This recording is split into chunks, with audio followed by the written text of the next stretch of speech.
जय जगन्नाथ, जय श्री श्याम। क्रांति उड़ीसा मीडिया में आपका स्वागत है। मैं हूं नंद किशोर जोशी। सभी दर्शकों से निवेदन है, कृपया इस चैनल को लाइक करें, शेयर करें, सब्सक्राइब करें एवं बेल बटन अवश्य दबाएं, जिससे आने वाली वीडियो की नोटिफिकेशन आपको मिलती रहे। आज हम चर्चा करने जा रहे हैं दो ऐसे शख्सियत की जो कानून को अपने हाथ में लेकर खिलवाड़ कर रहे हैं और सारा उल्टा सीधा काम कर रहे हैं। संसदीय इतिहास के हिसाब से भी काम उल्टा सीधा काम कर रहे हैं, संविधान और नियम कानून को भी धज्जियां उड़ा रहे हैं। एक शख्सियत का नाम है मोइवा मैत्रा, दूसरे का नाम है अरविंद केजरीवाल। प्रथम मैं मोइवा मैत्रा की चर्चा करूंगा, क्योंकि अरविंद केजरीवाल की तो लगातार 2-3 बार चर्चा हो चुकी है।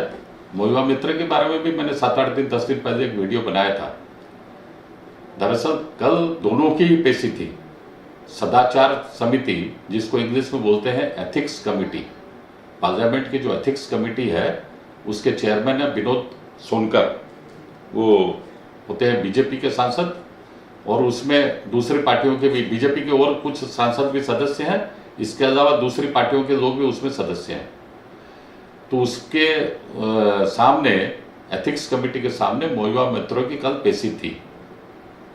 पेशी के दौरान जो सवाल मोइवा मैत्रा को पूछे गए, क्योंकि सभी जानते हैं कि मोइवा मैत्रा ने पैसे देकर सवाल पूछे हैं।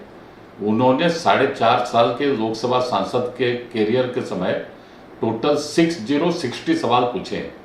उसमें अकेले 51 सवाल अडानी ग्रुप के बारे में पूछे। किसके इशारे पर, किसके बोलने पर? ना हीरानंदानी, जो अडानी का कंपटीटर है बिजनेस में, इंडस्ट्री में, और बिजनेस राइवलरी है दोनों इंडस्ट्रियल ग्रुप में। और हीरानंदानी का आजकल बेस है दुबई। तो इस मोइवा मैत्रा ने पैसे लेकर, करोड़ों की महंगी महंगी गिफ्ट लेकर, मतलब एक तरह से अपनी सांसदी बेच दी है। उन्हीं को लॉगिन पकड़ा दी थी पार्लियामेंट की कि आप ही अब मेरे तरफ से सवाल पूछते रहो पार्लियामेंट सेक्रेटरीट से। अब देखिए, एक सांसद जिनको कम से कम भी 20 लाख वोटरों का समर्थन प्राप्त है, 20 लाख वोटरों ने उनको जिताया है अपने निर्वाचन क्षेत्र में, तो अपने चुनाव क्षेत्र के बारे में उन्होंने कोई कभी सवाल नहीं किया। लोकसभा में, संसद के सामने कोई सवाल नहीं पूछा है मोदी सरकार से।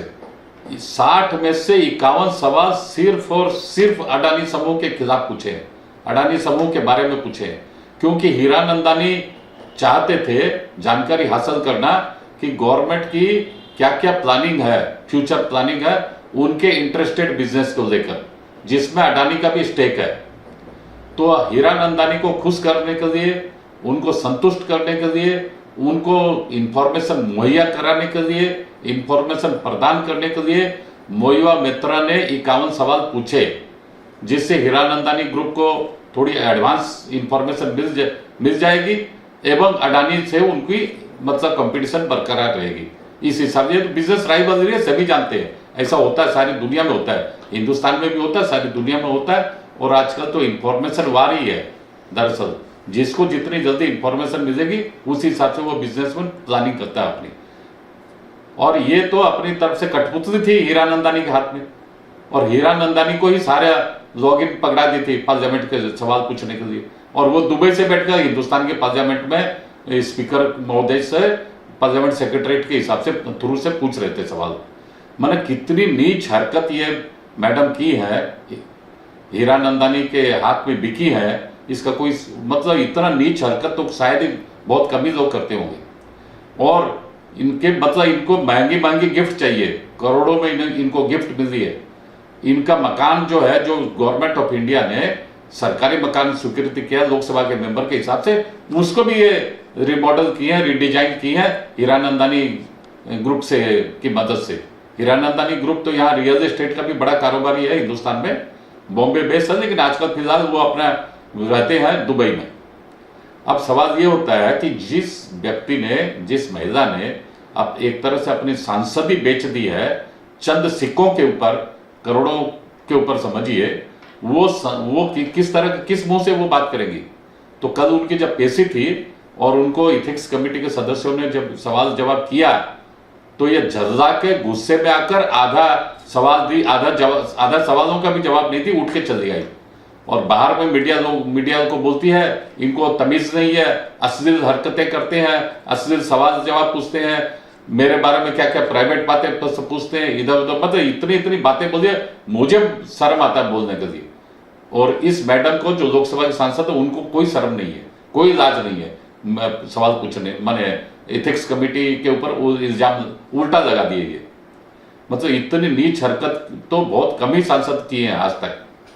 बात यह है दरअसल कि मोहिबा मोइत्रा का सारा कच्चा चिट्ठा स्वयं हीरानंदानी ने खोल दिया एफिडेविट के माध्यम से कि ये मैडम कैसे कैसे बॉम्बे में आके मिलती थी, दुबई आती थी, मेरे पास आती थी, महंगे महंगे गिफ्ट देती थी। सारा कच्चा चिट्ठा हीरानंदानी इंडस्ट्रियलिस्ट ने इसके बारे में खोल दिया है, और वो भी एफिडेविट के माध्यम से। मतलब इसका तो अब इसकी सांसदी तो जाना तय है।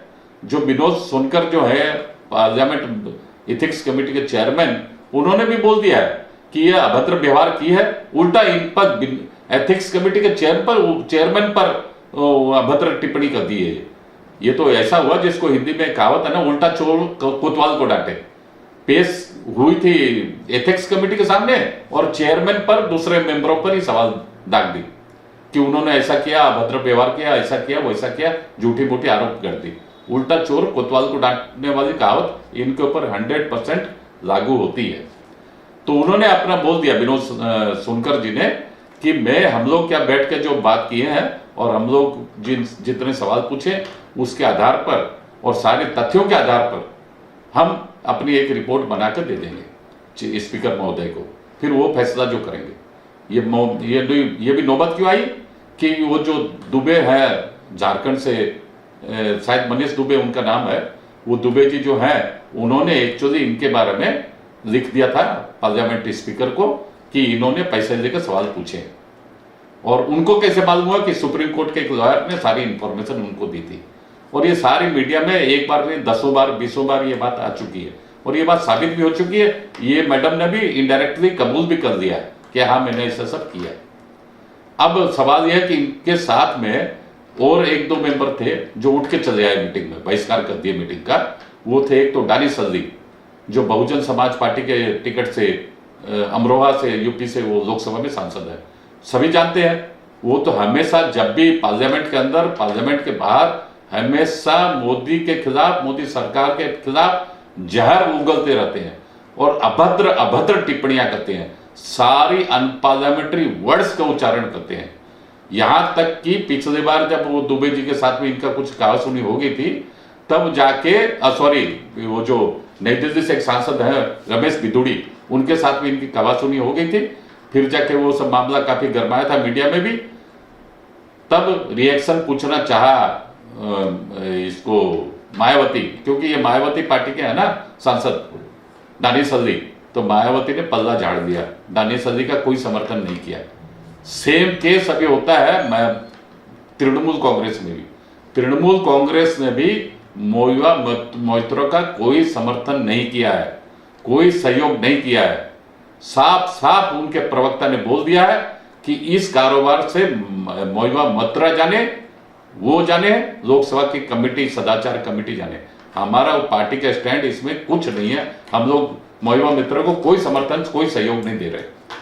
मतलब तृणमूल कांग्रेस भी न्यूट्रल हो गई है, बीएसपी वाले भी, मायावती भी न्यूट्रल हो गई।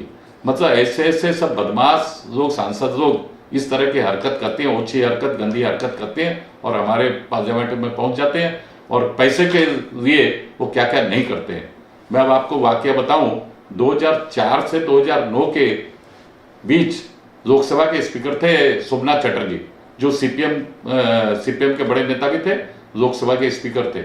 उनके सामने भी 11 सांसदों की बात आई थी पैसे लेकर सवाल पूछने की, और संसद की सदाचार कमेटी ने फिर फैसला किया, 11 के 11 सांसदों को निलंबन किया गया, प्रमाण हो गया था। उसमें हमारे उड़ीसा से भी एक राज्यसभा में गए थे बीजेपी कोटे से छत्रपाल सिंह, 2004 से 2009 के बीच में मैं बात बता रहा हूं। यूपी के आदमी थे छत्रपाल सिंह, उड़ीसा के बीजेपी कोटे से गए थे राज्यसभा में, उन्होंने भी पैसा देकर सवाल पूछा था, एवं 11 जो सांसदों की सांसदी गई थी, निलंबन हुआ था, उसमें वो भी एक है। अब उसी केस में, उसी ग्राउंड में इन महुआ मोइत्रो के भी सांसदी जाना तय है, कोई रोक नहीं सकता। हाँ, इन्होंने इतना जघन्य काम किया है, जो लॉगिन दे दिया है हीरानंदानी को, और हीरानंदानी ने दुबई में बैठ के जो 51 सवाल पूछे हैं, उससे तो इनके खिलाफ में क्रिमिनल केस भी बनता है, सांसदी तो जाएगी। मेरे को लगता है कि अगर इथिक्स कमेटी इसमें थोड़ा सख्त कार्रवाई करेगी, सख्त रवैया अपनाएगी, तो महुआ मोइत्रो की को सांसदी के तो जाएगी, उसके साथ साथ जेल भी जाएगी, और जेल जाने का पूरी 100% ग्राउंड बनता है महुआ मोइत्रो का। अब मैं आ रहा हूं अरविंद केजरीवाल, जो नटवर लाल उनको बोलते हैं, और क्या क्या उनके बारे में सब बोलते हैं कि नटवर लाल है, हसीन मुंगेरी लाल के हसीन सपने देखते हैं। वो कल तो ईडी के सामने पेश नहीं हुए, उजुल जुलूल बातें करते हैं, ईमेल में ईडी के ऊपर ही सवाल उठा दिए। ईडी को पूछे हैं कि मेरे को किस केस में बुलाया जा रहा है, जैसा इनको मालूम ही नहीं है।